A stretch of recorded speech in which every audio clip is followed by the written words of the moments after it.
Hello, my friends. I'm going to try doing a Dutch pour today, and that's a pretty quick technique, so I thought maybe I would take a couple minutes to discuss the importance of value in your paintings. And by that I mean value as far as color goes simply means the lightness or darkness of a color. You want a good variety of value in your paintings, whether it's an acrylic pour, landscape, still life, portraiture, whatever, because a variety of value will give you drama and dimension to your painting, and that's important. So here's the colors I chose today, and as a matter of fact, I've decided to use an analogous color scheme, which simply means they're side by side on the color wheel. So I have magenta, ultramarine blue. I kind of mixed a violet here, and what else have I got? But then I mixed a lighter shade of that, and I'll get to that in a moment. And then just for fun, I decided to go with a complementary color of one of them. So I went across here and picked up some orange. Yes. So you can compare this and determine what value it is.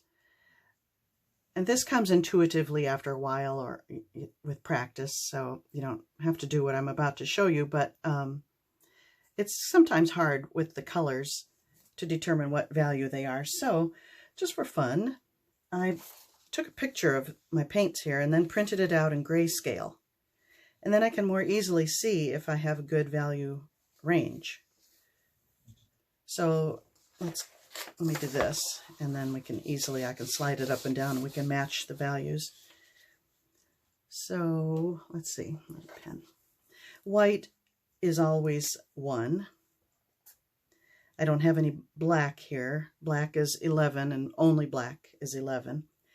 But although some of these look black, they're not. So let's see, this is the orange, and I slide that along here. I would say, I'm comfortable saying that's a 5. And the purple there, the violet is definitely up here. I'd call that a 10. The light violet, I'm going to say that's a, let's say that's a 4.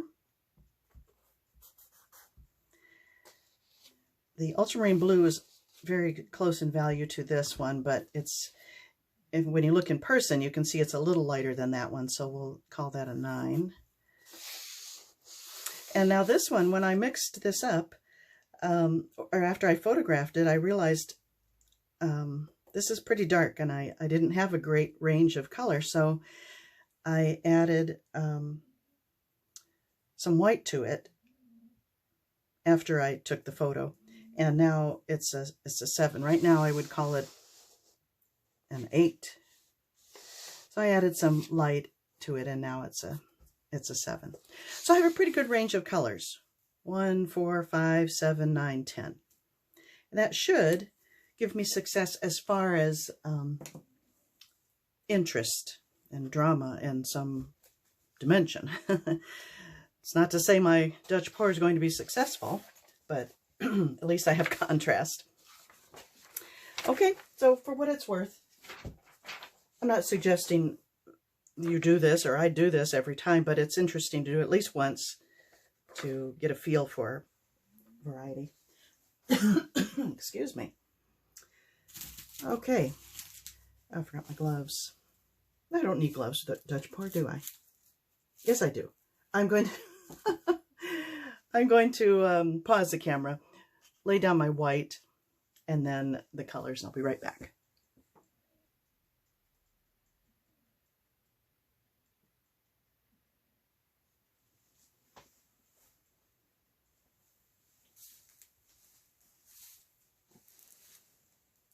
Oh, I started it. Okay, I'm back.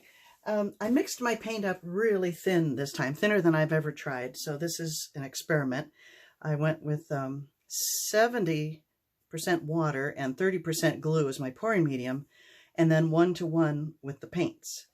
And I'm using Soho paints, with the exception of this one. This is an Arteza Pearl something. And I did a couple of mixes. These two are mixes. Anyway, I'll detail it down below as always. And now let's give this a try.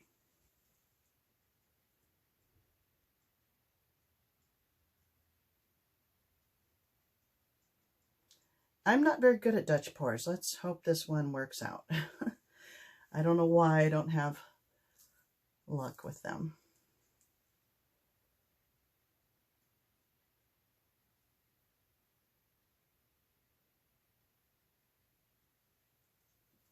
I think they're so pretty, but I haven't done a lot of practice at them because, well, it's discouraging when they don't turn out well.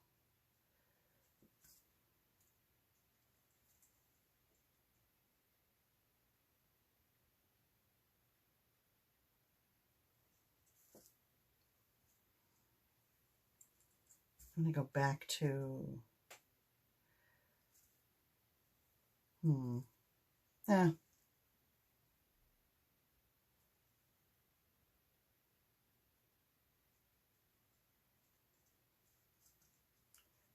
Okay, let's see what this looks like.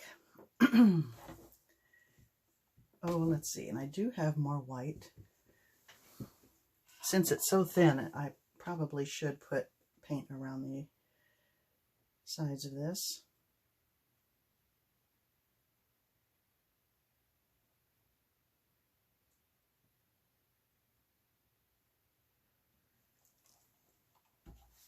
And here we go, set on high and low, not high, low, high and cool.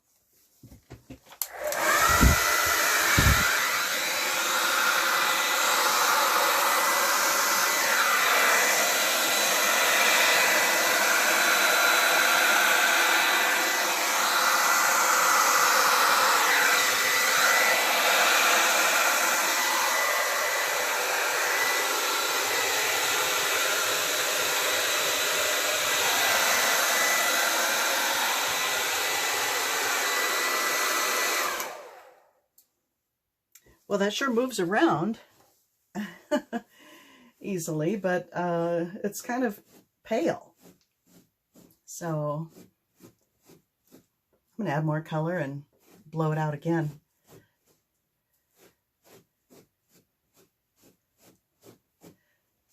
It's one of my dogs digging a hole in the carpet here.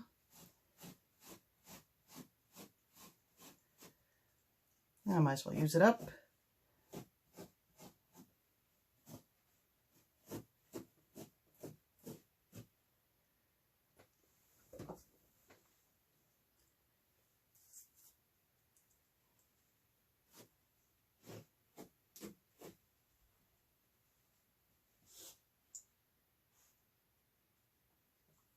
I like this negative space, so I don't want to interfere with that too much. I may skip the orange. It's okay, little touches of it, but I'm not loving it, so I'm going to skip it this go around.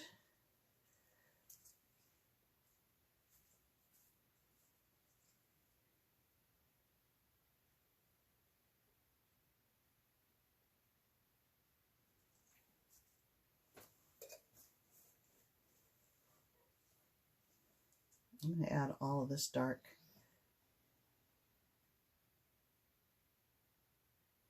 All that talk about value, and it's too light for me. So add all that in. Okay, here we go again. I'm not going to add any more white this time.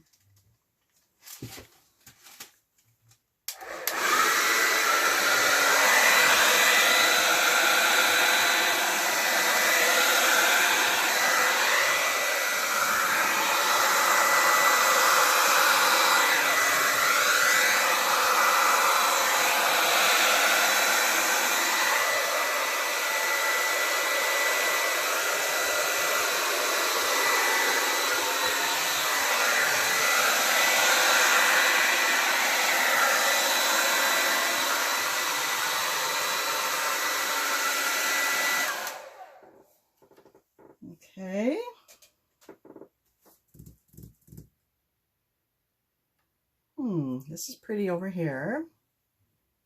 You see how much more interesting this is with the contrast as opposed to over here. Got any left?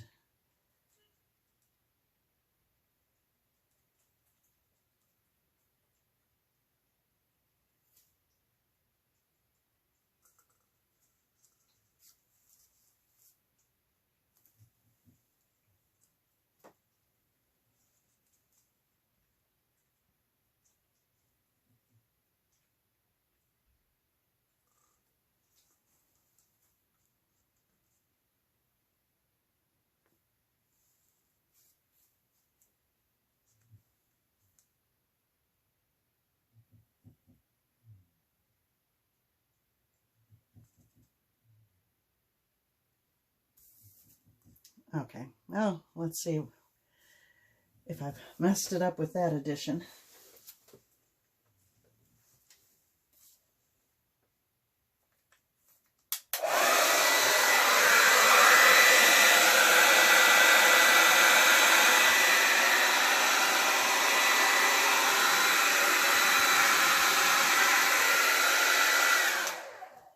I think that helped.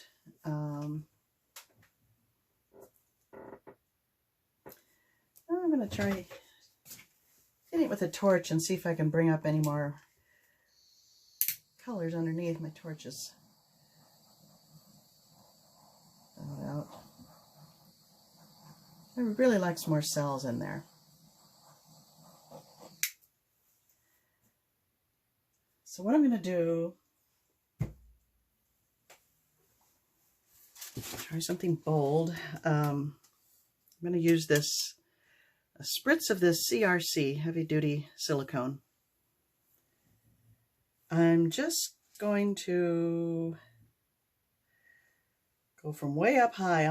I'm probably 2 feet up, and I'm going to give one quick spritz. See what happens. 1, 2, 3 spritz. Whoops! Whoa! Look at that. Wow.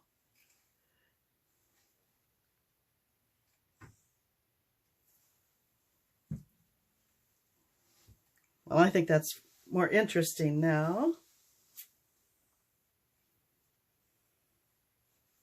And the nice thing about this, well, I'm not sure. I've used Rain-X, and it doesn't leave any residue. I get asked that all the time. I can't remember. It's been a very, very long time since I tried this stuff. So we'll see. This may need cleaning off. But let me bring you in for a closer look at what's going on here. I like it.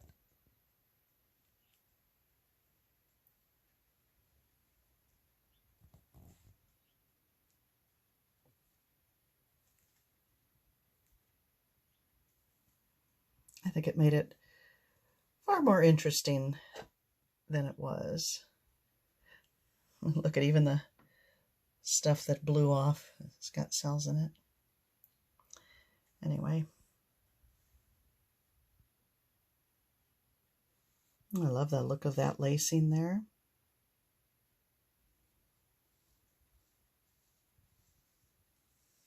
Well, there you have it. See, again, my Dutch pour wasn't completely successful, but I like to take it one step further if I can and save it before I scrape it. So, there you have it. Let me know what you think, and I'll see you next time.